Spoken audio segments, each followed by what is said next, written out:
পাঁচ দশকের বন্ধু পরিবারকে পাশে পেয়ে আপ্লুত শেখ হাসিনা। দিল্লির হোটেল মর্যাদায় এসে দেখা করলেন সোনিয়া, প্রিয়াঙ্কা, রাহুল গান্ধী। চলে ঘণ্টাব্যাপী আলোচনা।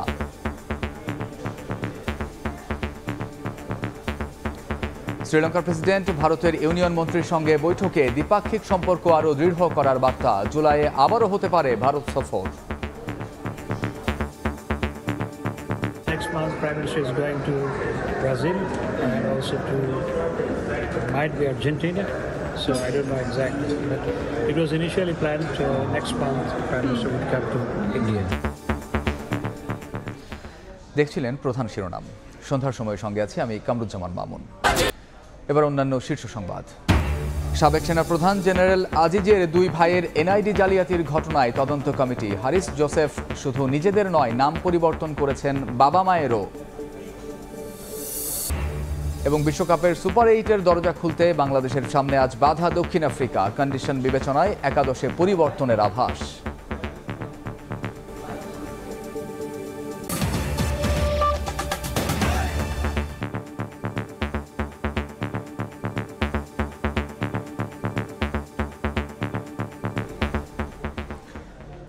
দিনক্ষণ ঠিক না হলেও অচিরেই বাংলাদেশ ভারতের মধ্যে আনুষ্ঠানিক দ্বিপাক্ষিক বৈঠক হবে বলে জানিয়েছেন পররাষ্ট্রমন্ত্রী ডক্টর হাসান মাহমুদ। তিনি জানান, জুলাইয়ে আবারও ভারত সফর করতে পারেন প্রধানমন্ত্রী শেখ হাসিনা। এদিকে সকাল থেকেই একগুচ্ছ সৌজন্য সাক্ষাতে অংশ নেন প্রধানমন্ত্রী। শ্রীলঙ্কার প্রেসিডেন্ট, ভারতের ইউনিয়ন মন্ত্রী সহ গান্ধী পরিবারের সদস্যরাও দেখা করেন শেখ হাসিনার সঙ্গে। পুরো কর্মসূচি নিয়ে দিল্লিতে ব্রিফ করেন ডক্টর হাসান মাহমুদ। নয়াদিল্লি থেকে বিস্তারিত জানাচ্ছেন সুব্রত আচার্য। নরেন্দ্র মোদীর শপথ অনুষ্ঠানে যোগ দিতে প্রধানমন্ত্রী শেখ হাসিনা এখন দিল্লিতে। রাষ্ট্রীয় আনুষ্ঠানিকতা রোববার শেষ হলেও ব্যস্ততার রেশ যেন কাটে না বঙ্গবন্ধু কন্যার।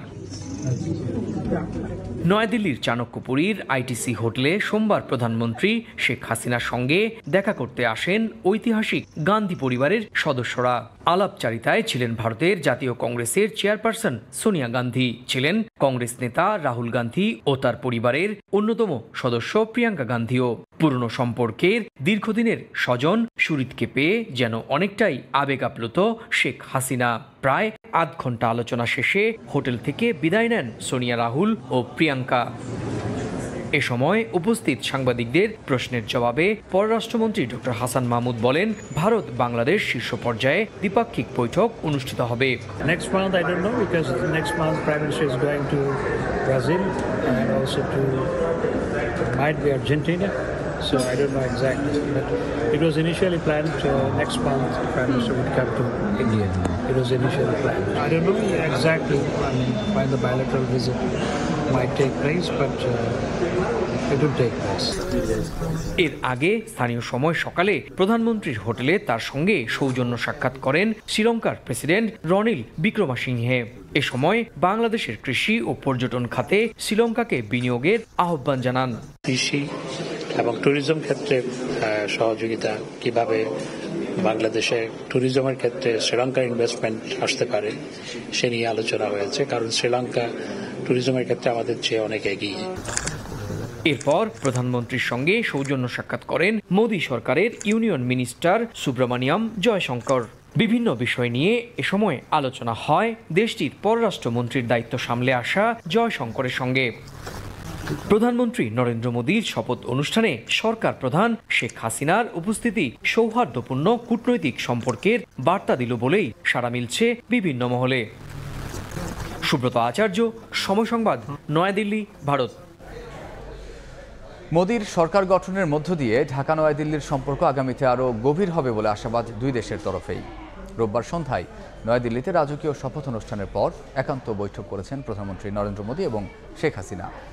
শীর্ষ নেতাদের এই সৌজন্য বৈঠকের পর বাংলাদেশের পররাষ্ট্রমন্ত্রী বলেন, দুই দেশেই একই সরকারের ধারাবাহিকতা বজায় থাকায় সুফল মিলবে দ্বিপাক্ষিক সম্পর্কেও। নরেন্দ্র দামোদর দাস মোদী। রাজসিক আয়োজনে রোববার সন্ধ্যায় নয়াদিল্লির ঐতিহাসিক রাষ্ট্রপতি ভবনে টানা তৃতীয়বার প্রধানমন্ত্রী হিসেবে শপথ নেন নরেন্দ্র মোদী। 5 বছর দেশ পরিচালনায় শপথ নিয়েছেন তার ক্যাবিনেট সদস্যরাও। বর্ণাঢ্য রাষ্ট্রাচারের শেষ পর্বে মঞ্চে ডেকে নেওয়া হয় আমন্ত্রিত 7 দেশের অতিথি সরকার ও রাষ্ট্রপ্রধানদের। এ সময় প্রতিবেশী বাংলাদেশকে প্রাধান্য দেয়া নরেন্দ্র মোদী প্রধানমন্ত্রী শেখ হাসিনার সঙ্গে সংক্ষিপ্ত কুশল বিনিময় করেন, খোঁজ নেন একে অপরের। এরপরই উৎসবমুখর রাইসিনা হিলের রাজকীয় বাঙ্কোয়েট হলে রাষ্ট্রীয় ভোজসভায় যোগ দেন প্রধানমন্ত্রী শেখ হাসিনা সহ আমন্ত্রিত অতিথিরা। রাষ্ট্রপতি দ্রৌপদী মুর্মু এবং নতুন প্রধানমন্ত্রী নরেন্দ্র মোদী স্বাগত জানান সবাইকে।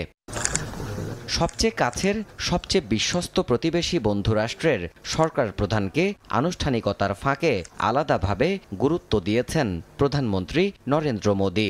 সৌজন্য এই বৈঠকে উপস্থিত ছিলেন প্রধানমন্ত্রী কন্যা সাইমা ওয়াজেদও। দুই নেতাই নতুন করে ফিরে পেয়েছেন প্রধানমন্ত্রিত্ব, তাই আগামীর অগ্রযাত্রাও কিভাবে ত্বরান্বিত হবে সেসব নিয়েও হয় আশাপ্রদ আলোচনা। ভারতের প্রধানমন্ত্রী নির্বাচিত হাসিনা মোদী শীর্ষ বৈঠকের পর নয়াদিল্লিতে ব্রিফ করেন পররাষ্ট্রমন্ত্রী ডক্টর হাসান মাহমুদ। তিনি জানান, একই সরকারের ধারাবাহিকতা দুই দেশেই, ফলে আগামী শুধুই সম্ভাবনার। তৃতীয়বারের মতো ভারতের প্রধানমন্ত্রী নির্বাচিত হওয়ায় তাকে অভিনন্দন জানান। বাংলাদেশে যাওয়ারও আমন্ত্রণ জানিয়েছেন। বাংলাদেশেও একই সরকার, ভারতও একই সরকার, সুতরাং কাজের ধারাবাহিকতার ক্ষেত্রে কিছু সুবিধা রয়েছে। বাংলাদেশ ভারত বিদ্যমান সম্পর্ক আগামীতে আরও দৃঢ় হবে, আপাতত সেই বার্তাই দিচ্ছেন পররাষ্ট্র সংশ্লিষ্ট নীতি নির্ধারকরা। দেবাশিস রায়, সময় সংবাদ। বাংলাদেশ ভারতের বাণিজ্যিক সম্পর্কের ভারসাম্য আনতে কাজ করছে দুই দেশ। নয়াদিল্লিতে সময় সংবাদকে কথা বলেছেন প্রধানমন্ত্রীর বেসরকারি শিল্প ও বিনিয়োগ উপদেষ্টা সালমান এফ রহমান। এছাড়া সীমান্তে অবকাঠামো উন্নয়নে ভারতের সহায়তা চাওয়া হয়েছে বলেও জানান তিনি। আমাদের যে দুই দেশের মধ্যে বাণিজ্য, শুধু বাণিজ্য না, বিনিয়োগ, তারপর আরো অনেক রকমের দুই বেসরকারি খাতের মধ্যেও যে আমাদের সাথে যে কোঅপারেশনগুলি আছে সেটা আরো বাড়বে। দুই দেশের যে বাণিজ্য হচ্ছে সেটা কিন্তু আমরা চাচ্ছি যে আমরা এটা টাকা রুপিতেই যেন করা হয়। ভারত থেকে আমরা রুপিতে লাইন অফ ক্রেডিটগুলি পাচ্ছি, সেটা এখন নেগোসিয়েশন হচ্ছে। এটা শেষ হয়ে গেলেই আমি কিন্তু মনে করি আমাদের দু দেশে যে বাণিজ্য হবে এটা টাকা রুপিতে আর টাকায় যদি হয় তাহলে দু দেশের জন্য এটা ভালো।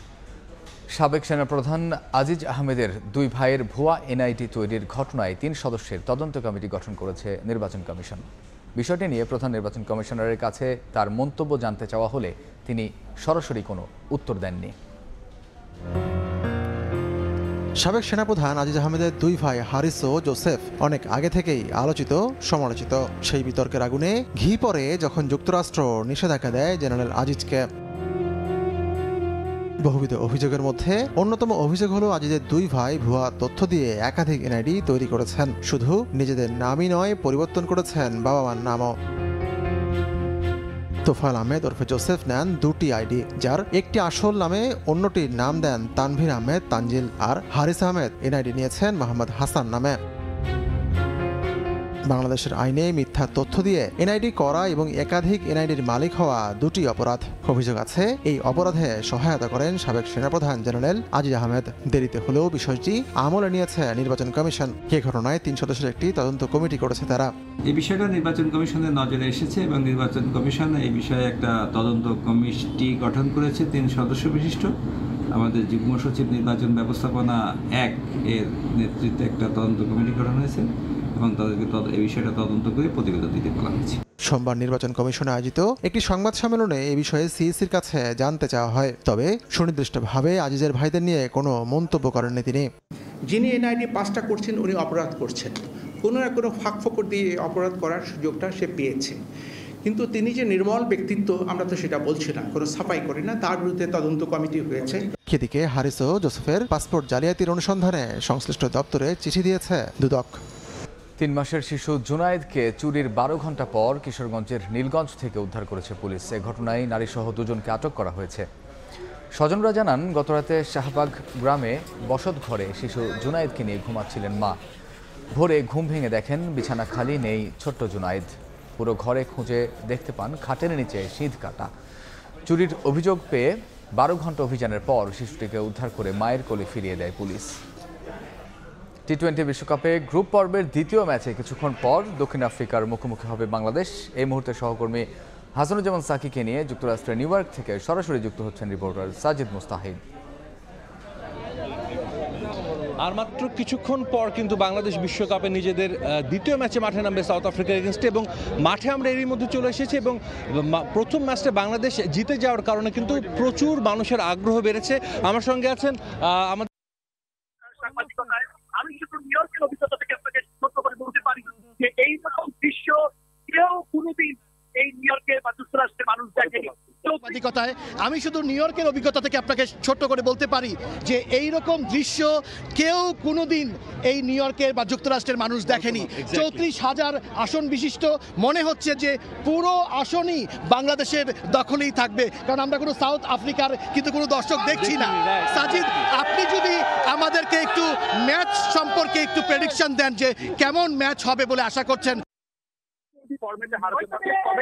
বাংলাদেশ দল আশাবাদী করছে নাসার স্টেডিয়ামের উইকেটটা, এখানে কিন্তু বল অনেক স্লো ব্যাটে আসে এবং যার কারণে আমরা দেখেছি যতগুলো ম্যাচ হচ্ছে এটা হারাতে পারেনি। তবে বাংলাদেশ দলকে আশাবাদী করছে এই নাসাউ স্টেডিয়ামের উইকেটটা, এখানে কিন্তু বল অনেক স্লো ব্যাটে আসে এবং যার কারণে আমরা দেখেছি যতগুলো ম্যাচ হয়েছে প্রত্যেকটা ম্যাচে কিন্তু লো স্কোরিং ম্যাচ হচ্ছে। গতকাল ভারত এখানে 119 রান ডিফেন্ড করেছে। সো বাংলাদেশকে এই বিষয়টা আশাবাদী করছে যে এখানে সাউথ আফ্রিকান স্পিন খেলতে খুব একটা ভালো পারে না, যদি স্পিন একটু কাজ করে ডেফিনেটলি বাংলাদেশ ভালো করবে। আজ কিন্তু আমরা যতটুকু জানতে পেরেছি বাংলাদেশ একটা পরিবর্তন করতে পারে। সমর্থকদের অনেকের সঙ্গে আপনি কথা বলেছেন, তাদের কাছ থেকে কি মনে হচ্ছে, কেমন ভাইব পাচ্ছেন, তারা কি ভাবছে আজকের ম্যাচ নিয়ে? তারা তো যেভাবে এখানে আছে তাতে করে মনে হচ্ছে যে এই যে চিৎকার, যে হর্ষধ্বনি, আপনি বুঝতে পারছেন যে কি ধরনের এক আমেজ। নিউ ইয়র্ক এখন উৎসবের নগরীতে পরিণত হয়েছে। এই যে বিপুল সংখ্যক মানুষ দেখছে, আমরা সেখানেই দাঁড়াচ্ছি, সেখানেই বাংলাদেশের টিমকে তারা স্বাগত জানাচ্ছেন, অভিনন্দন জানাচ্ছেন। সবারই প্রত্যাশা যে শ্রীলঙ্কার প্রথম ম্যাচটির মতো এই আজকের ম্যাচটিও যেন বাংলাদেশ ভালো করে। এক্স্যাক্টলি। এবং যুক্তরাষ্ট্রের যুক্তরাষ্ট্র আমরা জানি অনেক বড় একটা কান্ট্রি, বিভিন্ন দূর দূরান্ত স্টেট থেকে মানুষজন এসেছে। কাল রাত থেকে কিন্তু আমরা দেখেছি নিউ ইয়র্কে একটা উৎসবের আমেজ। ডেফিনেটলি এই আমেজটা যেন শেষ পর্যন্ত বজায় থাকে, বাংলাদেশ যেন একটা ভালো ম্যাচ খেলে, এই ম্যাচে জয় পেলে বাংলাদেশের নিশ্চিত হয়ে যাবে সুপার। সেই প্রত্যাশায় কিন্তু সবার। তো আপাতত আমাদের কাছে নিউ ইয়র্ক থেকে এই ছিল সবশেষ খবর। টি-20 বিশ্বকাপে গ্রুপ পর্বের দ্বিতীয় ম্যাচে কিছুক্ষণ পর দক্ষিণ আফ্রিকার মুখোমুখি হবে বাংলাদেশ, সে খবর জানাচ্ছিলেন সহকর্মীরা। এ পর্যায়ে শীর্ষ সংবাদ জানিয়ে দিচ্ছি আরেকবার। 5 দশকের বন্ধু পরিবারকে পাশে পেয়ে আবেগাপ্লুত শেখ হাসিনা দিল্লির হোটেলে এসে দেখা করলেন সোনিয়া, প্রিয়াঙ্কা, রাহুল গান্ধী। জুলাই আবারও হতে পারে ভারত সফর। এবং সাবেক সেনাপ্রধান জেনারেল আজিজের 2 ভাইয়ের এনআইডি জালিয়াতির ঘটনায় তদন্ত কমিটি। হারিস জোসেফ শুধু নিজেদের নয়, নাম পরিবর্তন করেছেন বাবা মায়েরও।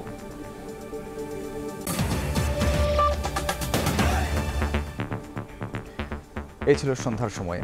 এরপর জনপদের সময় থাকবেন সহকর্মী জাফর সাদিক। ধন্যবাদ মামুন। জনপদের সময় নিয়ে ফিরছি কিছুক্ষণ পর, সঙ্গে থাকুন সময়।